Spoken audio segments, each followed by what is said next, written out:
lang po kay Kuya Christopher dahil mamaya magtatanong ako sa 5 kids. Pag tama yung sagot nyo, may gift kayo sa akin. Okay? Gusto nyo ba ng gift? Siyempre. Okay, nakikita nyo para ano natin yan, mabagtas natin yan hanggang Mall of Asia. Gusto nyo ba yun? Siyempre, gusto yun. Okay. Wala compound, di ba? Okay. Right side, this is the Baseco compound. Baseco compound po. Ano ibig sabihin ng Baseco? Baseco means Basaan Shipping and Engineering Company.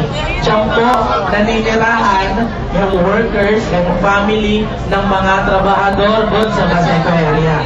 Siyempre, alam naman po natin, pag yung mga Pinoy, kunyari, kausap yung kapag-anak, punta kayo dito, ganyan-ganyan, maganda rito, may dagat. So, parami na ng parami. Okay, pero may tumutulong po dyan. Nakikita nyo yung orange and green na mga building. Okay, Gawad Kalinga po yun.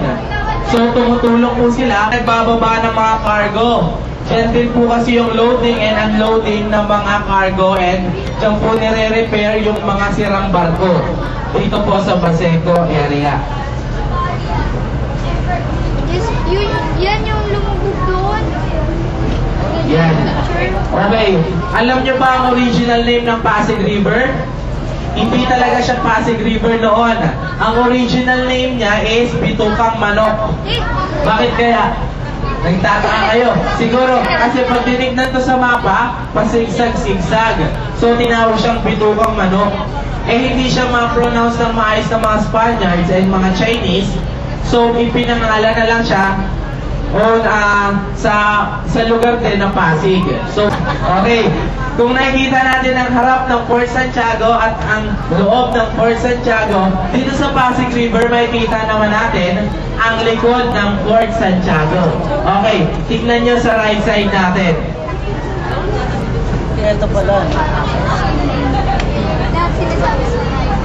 Ayan po ang likod ng Fort Santiago. Okay kids, may itatanong ako sa inyo.